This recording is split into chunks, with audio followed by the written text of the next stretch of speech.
দক্ষিণ আমেরিকার অনূর্ধ্ব-20 চ্যাম্পিয়নশিপে কাল রাতে চিরপ্রতিদ্বন্দ্বী আর্জেন্টিনার কাছে 6-0 গোলে হেরেছে ব্রাজিল। প্রতিযোগিতাটির ৭১ বছরের ইতিহাসে এটাই সবচেয়ে বড় হার ব্রাজিলের।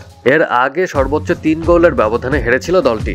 স্পেনের ভ্যালেন্সিয়ায় মিশেল দেলগাদো স্টেডিয়ামে দক্ষিণ আমেরিকা অনূর্ধ্ব-20 চ্যাম্পিয়নশিপে এটি ছিল ব্রাজিল ও আর্জেন্টিনার প্রথম ম্যাচ। ম্যাচের শুরুতেই 3 গোলে এগিয়ে যায় আর্জেন্টিনা। ৬ষ্ঠ মিনিটে আর্জেন্টিনাকে এগিয়ে দেন ইয়ারসুবিয়াব্রে। ৮ম মিনিটে আর্জেন্টিনাকে দ্বিতীয় গোলটি এনে দেন সদ্য ম্যান সিটিতে নাম লেখানো ১৯ বছর বয়সী ফরোয়ার্ড এচেভেরি। দুটি গোলেরই উৎস ছিলেন আকুনা। এর ৩ মিনিট পর আত্মঘাতী গোল খেয়ে ৩-০তে পিছিয়ে পড়ে ব্রাজিল। এই ব্যবধান নিয়েই বিরতিতে যায় দুই দল। দ্বিতীয়ার্ধে আরও ৩ গোল করে আর্জেন্টিনা। ৫২ মিনিটে আর্জেন্টিনাকে গোল এনে দেন অগাস্তিন রুবের্তো। এর ২ মিনিট পর নিজের দ্বিতীয় গোল করেন এচিভেরি। ব্রাজিলের কফিনে শেষ পেরেক মারেন সান্তিয়াগো হিদালগো। চিলিতে আগামী সেপ্টেম্বরে অনুষ্ঠিত হবে অনূর্ধ্ব-20 বিশ্বকাপ। দক্ষিণ আমেরিকার এই চ্যাম্পিয়নশিপ থেকে শীর্ষ 4 দল জায়গা করে নেবে সেই বয়সভিত্তিক বিশ্বকাপে। মোট 10টি দল এ ও বি গ্রুপে ভাগ হয়ে দক্ষিণ আমেরিকার চ্যাম্পিয়নশিপে লড়ছে।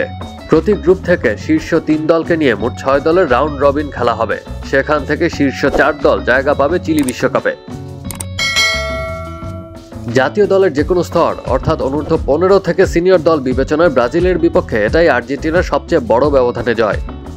এর আগে ১৯৪০ সালে রোক্কা কাপে ব্রাজিলকে ৬-১ গোলে হারিয়েছিল আর্জেন্টিনা জাতীয় দল। ওই জয়টাই এতদিন ছিল ব্রাজিলের বিপক্ষে আর্জেন্টিনার সবচেয়ে বড় জয়। Action sports.